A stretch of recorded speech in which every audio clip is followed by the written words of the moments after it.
Hello everyone. I'm just going to start in right away and show you a lot of the tools that I use for mark making, Asemic writing. You may have more of them. Please let me know in the comments if you have other ones that you love. And I'm just going to go through a few of these so you can see the various types of marks that you can use with it. Whether they're thin and making different lines. So fun.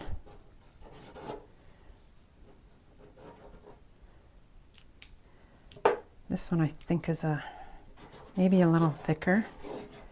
It gives a very even stroke all the way. Even when I'm doing it on the side, not much difference. Very even, but really clean. This one's a really nice pen. Other ones that I use, again, nice, clean, even. This one I had to write on it to remember that it's not permanent, because when I put it in my paintings and then I put water on top of it, it actually runs. But I do like the nib on this because I can do different things. I can make it so that it does wider, thinner, flowing. I can get those edges off of it. It has that really nice feathering. But not permanent. So make sure when you're looking at tools, you know whether they're going to be permanent or not. This is another one, same idea with the nib. You can have different things. It can go really thick if you go straight on, and then you can get it really light.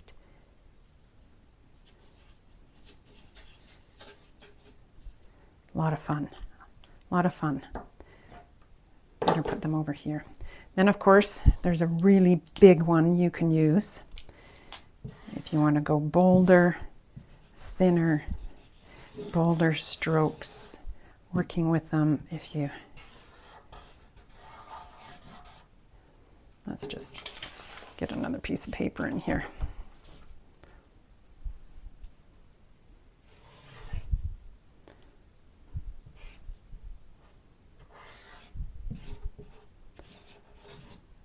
So you can go thick, thin, nice option for if you're just scribbling.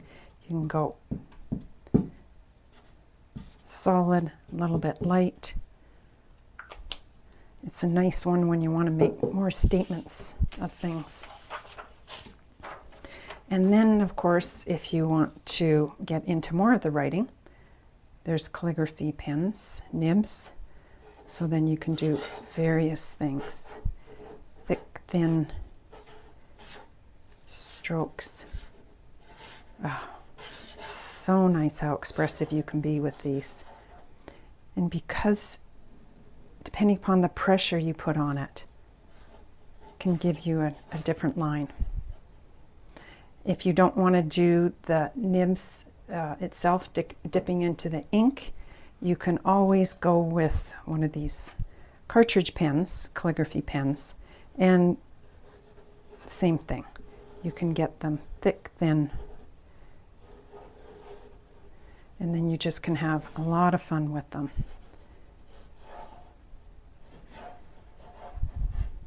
Oh, so much fun. Then there's things like folded pens, which is a different type of calligraphy pen. This one's really fun because you can get thick lines, and you can do thick and you can do really thin. So depending upon which side you're using,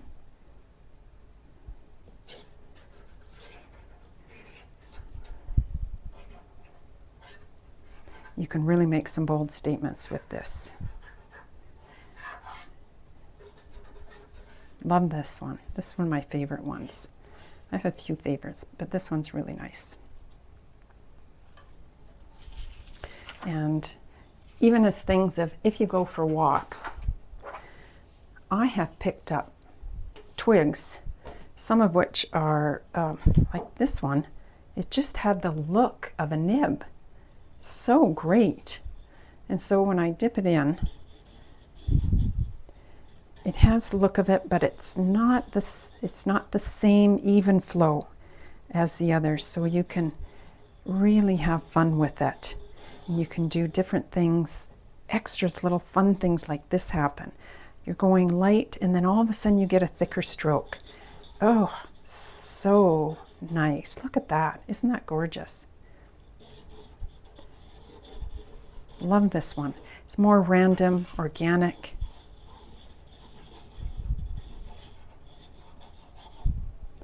Also go on the end. Not so much. Doesn't have as much fun on the end. This one I just picked up on a walk. Let's try this out. What can I do with this? Let's see what it does. Oh, see, that is really quite interesting. Fun.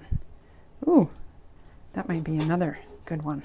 And even if it's drying out, still makes nice little marks on it. And if I do the other side, let's see what happens with the other side. I can get duplicates. Ooh, this is very cool. This needs its own page to start off with. Let's do that again. Now, and if I move my hand while I'm doing it,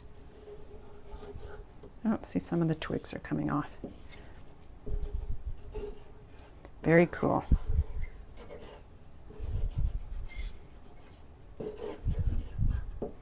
That's very cool. Both sides. That one's a good twig. And then other things are, if you, these are cola brushes or cola pens. You make them out of, this was made out of a tin can. This one was a little bit thicker. I made it out of a sheet of aluminum. And again, it's the same thing as the folded pen, is that you can make bold lines with it, and you can make thin lines as well.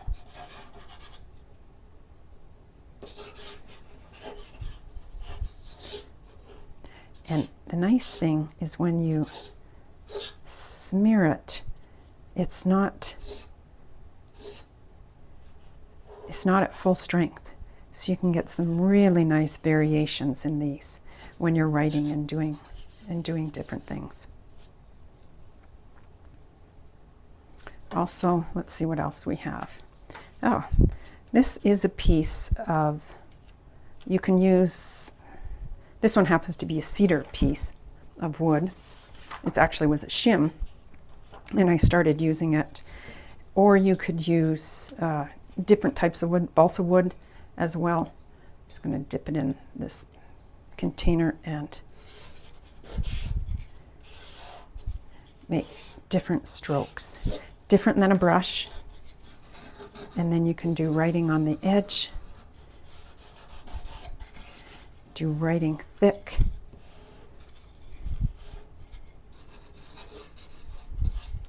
Gives you different options to do.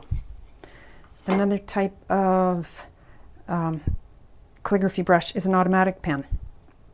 And this one, similar, but it really has, it comes in varying widths. Very thick, it can go wider than this, and then the nice thing about this again is that you can do it, oops, let's get it full of ink here. You can do it thick, and then you can do thin as well. So you can really have fun playing with this.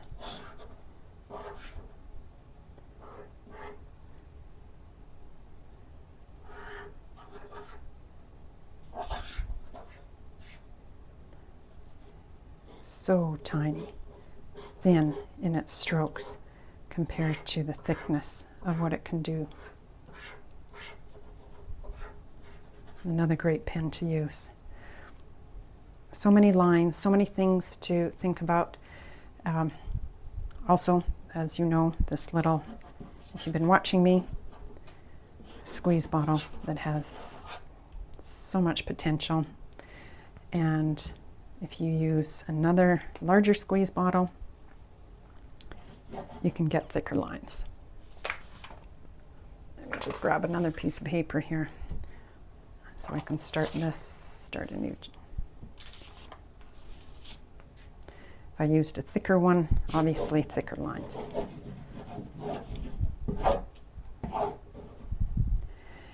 And the nice thing with these is, depending upon how much you squeeze, you get these wonderful little dotted lines. Same with this little one.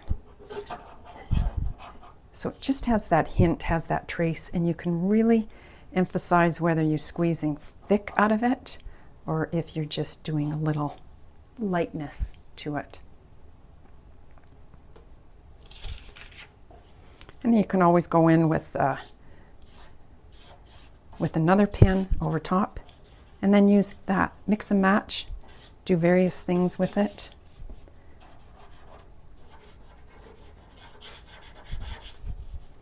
Write something secret. There's also one thing I do, and I will take let's see what this is like. I'll just take a little container, mix up some paint, and I add water to it.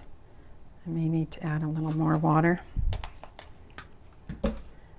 I don't have any formula with this. I just try it and see how it works. Typically I try it on another sheet, but this is just demonstration now. Anyways, so I will pour this on. Oh, this is a bit too thin.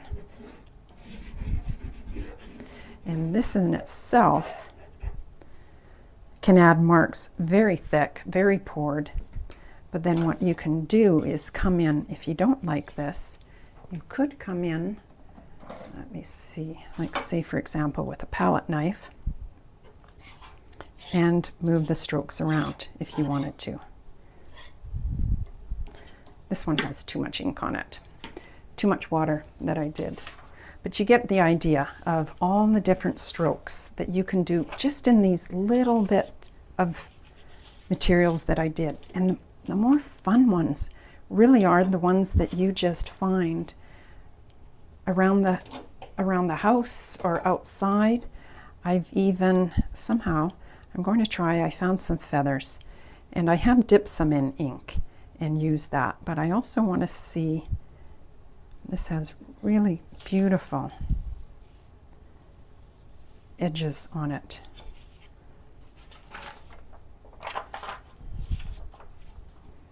Let's see if we can see something here. And if you did a line and you're trying to talk, how can you? It has some beautiful little things happening on here. Another option, look at nature, look at your kitchen drawer or dollar store, see what else is out there. And I think that's it for now. That gives you a lot to choose from. Put some of these back in here and have fun. And I look forward to, if you have a favorite one that you enjoy working with, please let me know in the comments. And if you like what is happening here, subscribe and share it with your friends, and let's make some lines and have a conversation about how to write and make marks in Asemic writing. Until next time.